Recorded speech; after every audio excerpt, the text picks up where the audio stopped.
Good afternoon. It is the 20th of September 2025. You can see I have Campbell. We're going to Campbell today. It's a university. Our son, Stephen, who's a freshman there, has finally been able to suit up and play. God willing, he'll be able to play today. And I believe he will actually get on the field. Anyway, it's pretty exciting. We've had a tough year with injuries for all of our boys, and two of them are still trying to get their bodies right. Three, actually. One's in therapy right now for a knee surgery.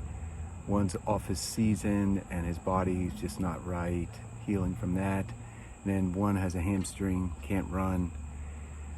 It's just tough. It's been real tough. But anyway, today I'm going to be in the book of Jeremiah. I love Jeremiah. I remember years and years and years ago when we were living in Texas in the 1990s. It was from 1996 to 1998. My wife and I, with two children, eventually we had a third child there in Texas, Michaela.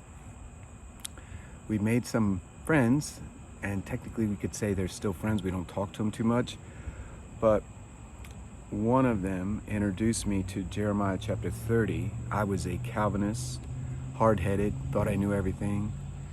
I did not believe that there was an ultimate plan for Israel. So that's my background.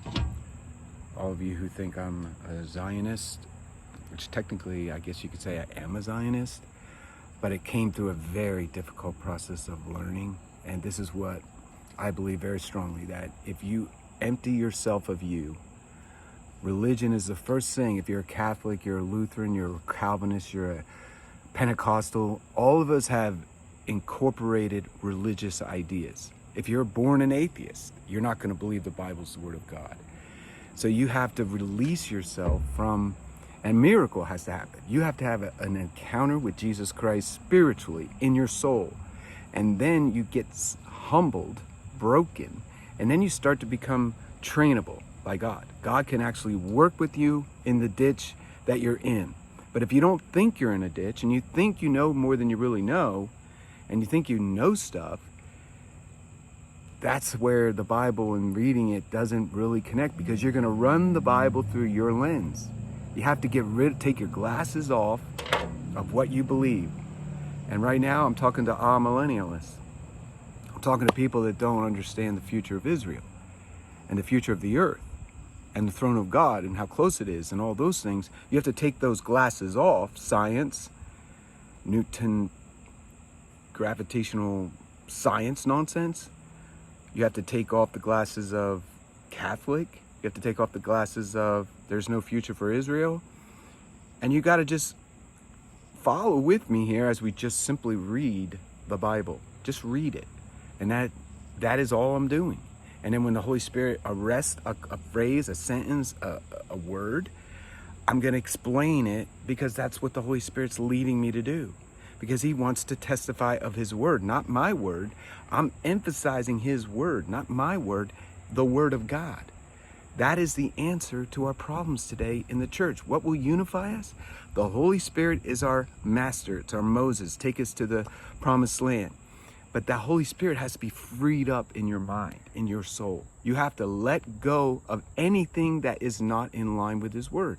So that means if you don't believe in the power gifts of the Holy Spirit, that means if you don't believe that Israel has a future, if you don't believe that Marketplace is a place where we need to be right now, or college campus is a place we need to be right now, and you're not invested in that effort, if you don't believe we don't need to be involved in medical and naturopath and agriculture, you need to get in line with the Holy Spirit, because the future of this earth is bleak. It gets worse and worse. The deception gets worse and worse.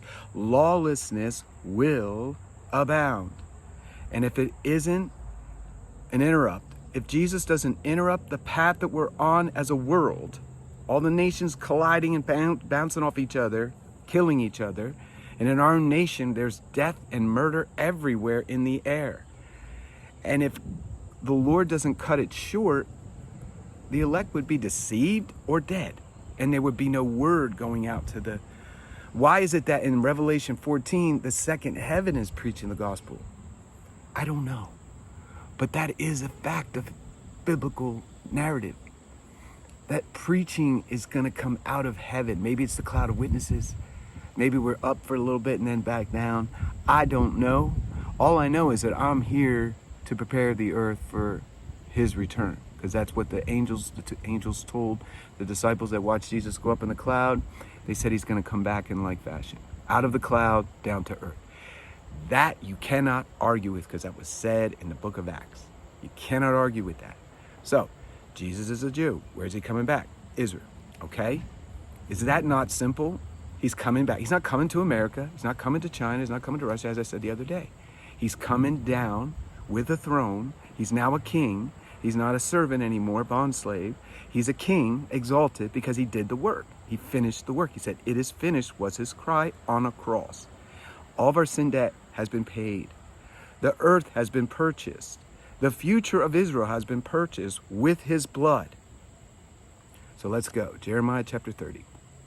The word that came to Jeremiah from the Lord, saying, "Thus speaks the Lord God of Israel, saying, write in a book for yourself all the words that I have spoken to you." Why would he write them down? For us, for the future, for New Testament people. He didn't know about us like we are us, looking back at him. He spoke in the 500s, the late 500s, 600s, when Babylon was surrounding Israel and taking them captive and burning the city. Okay? So he spoke in a time of great difficulty for Israel. "For behold, the days are coming, says the Lord, that I will bring back from captivity." Now they haven't been put in captivity yet. So he's already talking about future deliverance. Now the question is, was this when Nehemiah came back? Or was this when Jesus was here? Or is this something that hasn't happened yet? That's what we're going to struggle with today in Jeremiah chapter 30. "I will bring from captivity my people Israel and Judah." So there's two parts, the northern kingdom, Israel, and the southern kingdom, Judah. And what does Jesus come out of? Judah. Kingly line of the family of Jacob is Judah. He's of the tribe, the lion of the tribe of Judah. Says the Lord, "And I will cause them to return to the land that I gave to their fathers, and they shall possess it." Now I'm going to ask this question while I go through this. Has Israel possessed the land today? They're in the land, but have they possessed it? Now these are the words the Lord spoke concerning Israel and Judah. So is Israel there, or is just Judah there, or is just Cohen's there? What's in Israel right now? Is it organized around the 12 tribes? Is it organized around Israel and Judah? Is that distinguished to us who love Israel and love the Jewish people that are going to be restored? Do we see them broken up in the tribes? No. "For thus says the Lord, we have heard a voice of trembling, of fear, and not of peace." Not of peace, right? War. "Ask now and see whether a man is even ever in labor with a child." So who sees a man bear kids? "So why do I see every man with his hands on his loins, buckled over, like a woman in labor, all faces turned pale?" So this means you're in great distress, right? Israel's in great distress. "Alas, for that day is great." This is a day that I believe hasn't happened yet. That day is great, so that none is like it. "And it is the time of Jacob's trouble." The final act of human history is the act against Israel, when the fiery powers of heaven come against Israel, as we spoke of in Zechariah. "It is the time of Jacob's trouble, but he, Jacob, shall be saved out of it."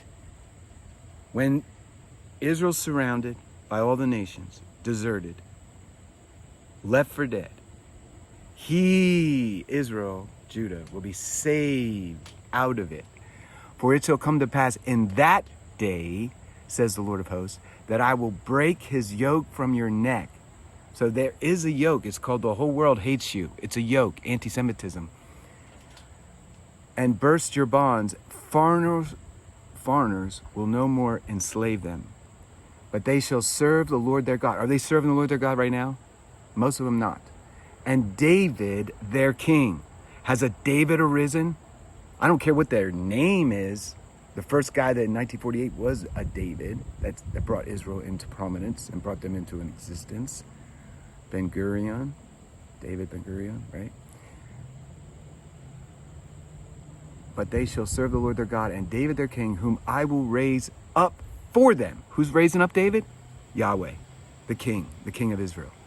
Therefore do not fear, O my servant Jacob. That's physical descendants of Jacob, says the Lord. Nor be dismayed, O Israel. For behold, I will save you from afar, and your seed from the land of their captivity. So this is about physical family seed. Jacob shall return and have rest and be quiet. That is not happening right now in Israel.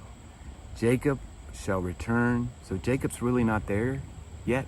The real people of faith that love Yeshua, they're not there. And be quiet, and no one shall make them afraid. That's not yet. For I am with you, says the Lord, to save you. So if God is with this people in the future that's going to be saved out of the hand of all the nations, why aren't we with God on this salvation of Jacob's children, David's seed? Why are you not with this vision and with this plan? I'm asking. Why aren't you with it? Because you have Calvinistic amillennialist ideas?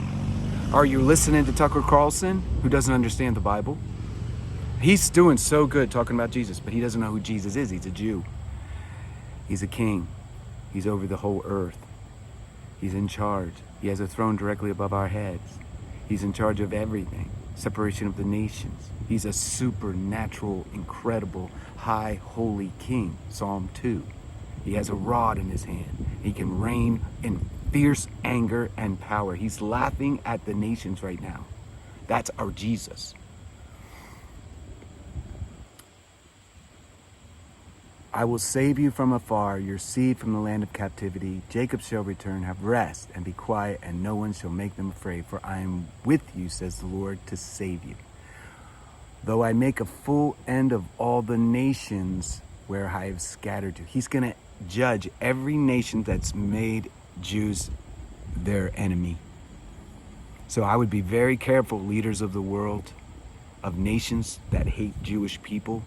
All you Muslim nations are going to be judged terribly. I believe before this final day, because the whole world is going to turn against you. I believe that God is going to allow that to save the Muslim from the lie of Allah and the Quran. It's a massive book of lies. It's a deceptive book, okay? And then people that try to quote it, it's like quoting lines from a movie. It's just a movie. It's a Hollywood production. Same thing with the Quran. It's a Hollywood production. It's not the verbal, inspired, plenary word of God. It's a man's, just like the Book of Mormon. It's the same thing. It's words of a man who's had a dream, and it was concocted, and it's been enhanced, and it's been developed, and it's been sectioned out, and it's been versed out, and it's been quoted. And the Catholic Church has sponsored the promotion of the Muslim lie. For I am with you, says the Lord, to save you, though I will make a full end of all the nations where I have scattered you, yet I will not make a complete end of you. So there's only a